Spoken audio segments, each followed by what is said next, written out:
I just gave a keynote talk to more than 500 entrepreneurs in Vietnam. And honestly, I think it was one of the most engaging, energizing, and probably the most terrifying moments of my year. But here's the thing, it worked out really well. The audience was locked in, engaged, even laughing in the process and in the right places. And afterwards, there was people lining up to talk to me about how much it resonated with them. So in this video, I'm going to pull back the curtain and share some of the biggest secrets I learned from working with speaker coaches that have worked with Tony Robbins directly, and some of the secrets I learned from putting together a keynote talk that will likely be very relevant for anybody who's looking to get more into public speaking or just improving their public speaking in general. So whether you're prepping for a conference, a TEDx talk, or something in between, you're going to want to stick around for this entire video because I'm going to share everything I've learned over the past decade of giving more than 1,000 public talks. So let me tell you a little bit of a story about how I got started with public speaking. Again, when I started off at college, my dad had one requirement: to take a public speaking course. And again, I was pretty excited about it. I saw the value in it. I understood why it's important to be able to engage an audience and be able to relay your message and tell a beautiful, wonderful story. I saw the importance of this. And so that's when I got started with a public speaking course in college. Really enjoyed it. It was so hard work, but I saw the results because I would film myself, I would improve, and then I would give talks live in this class.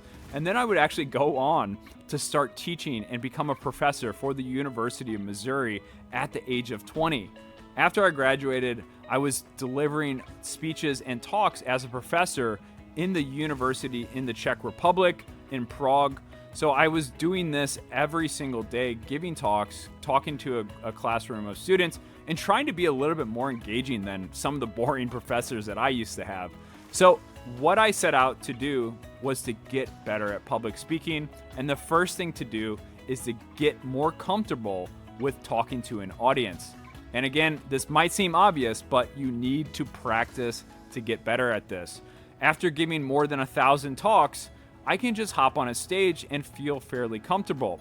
And then I'm going to get to that next level when I've prepared and I know everything inside and out. So the first big secret here is to just practice. Find something that you can do on a weekly basis, whether it's just talking to a camera like here on YouTube, or I'm just talking to my iPhone, getting practice, getting those reps in. Just about every person on the world and in the planet can do this. Review it and then try to make sure you're getting better. Or give that footage to somebody else that you're like, hey, where did you start getting bored? Where did you feel like my energy started dropping and people just started zoning out? You need to develop this skill because becoming comfortable in front of a camera is going to be the first step, because then you need to be comfortable in front of other people.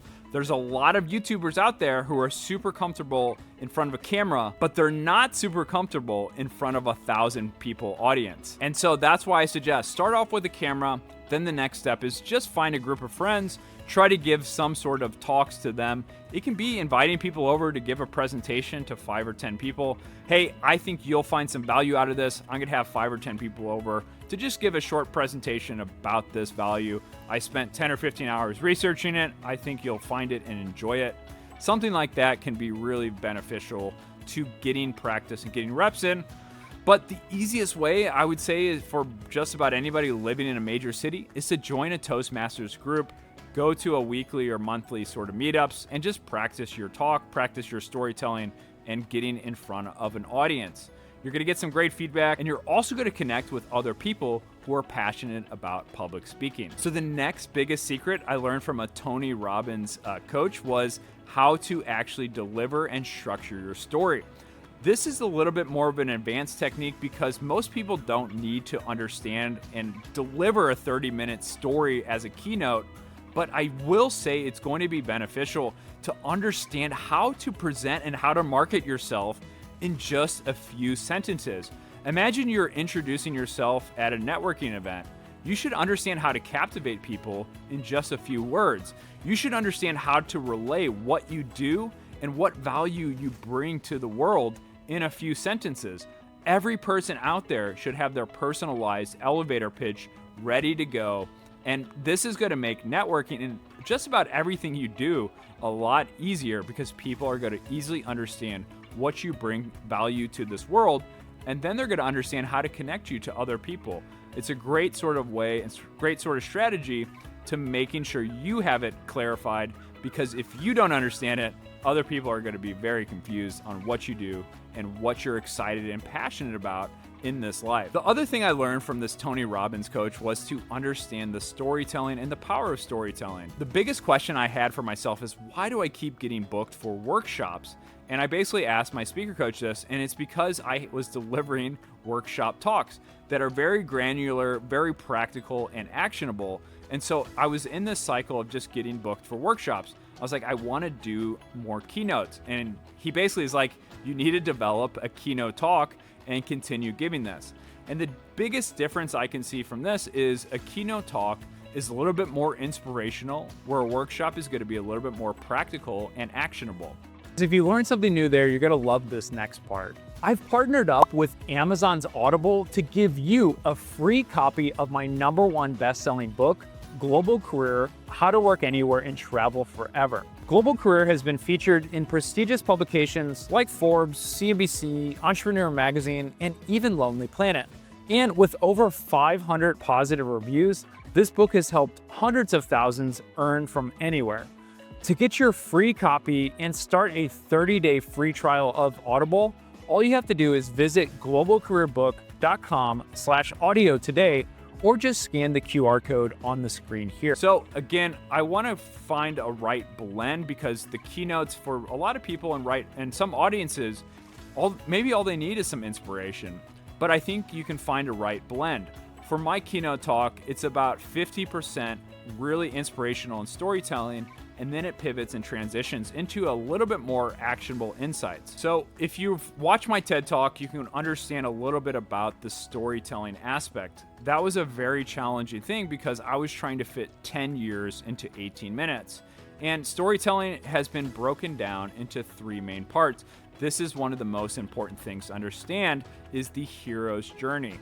Now, there's usually a beginning, middle, and end. Now, the framework for a hero's journey is usually going to be a problem-solution path. So they usually have some sort of issue where it's, they're presenting the problem in the very beginning, or that catalyst moment that is transforming the person onto a different path into becoming a hero. Now, the hero's journey is usually broken down into 3 simple parts: a beginning, middle, and end. But usually in the beginning, there's some sort of catalyst that hooks people to engage to see what's going to happen. That hook can be something usually bad that happens, and then it gives people the motivation for, okay, I understand this person, I understand why they want to take this hero's journey, and they have that fuel to get them through the first and second act. And then the third act is usually some conclusion that opens this loop. So in the beginning, there's a strong hook that's going to open a hook for that hero's journey or that catalyst. And then the next part or stage is going to be closing that loop. It's going to be the struggles and the trials and tribulations that the hero takes to try to finish whatever they set off to accomplish. That can be a great structure for just about everyone. It's a little bit harder to do, so I think having a third party involved can really help you develop your own personal hero's journey. Now, the next biggest tip that I have is you really have to get comfortable with your stage presence. The next biggest secret is simplicity. Keep it simple. Most talks that I go to that aren't very well received are just trying to do too much. They're all over the place. It's like they have ADHD. They have 1,000 things on their screen. They're just trying to spew out a bunch of value in as short period as possible. You need to have a very linear structure for every talk. By the end of this talk, you're going to achieve X, Y, and Z. You're going to know how to make more money with your SEO skills in just a few weeks. Something simple like that is going to understand who is the audience for, what am I actually going to get out of this talk, and why should I actually pay attention. That's just a simple example, but at the very beginning, you should have something very clearly and linearly lined out about who you're going to help, how you're going to do it, and what period of time. If every talk just followed that, I guarantee more talks would be a lot more engaging and a lot more beneficial to the audience. Now, there's a lot of nuances that come with all of this stuff, and again, I can only put so much out there in a YouTube video, but if you enjoyed this topic, if you enjoy and want to get better at public speaking, leave a comment below, make sure you hit subscribe, and that way I'll be able to continue making videos just like this.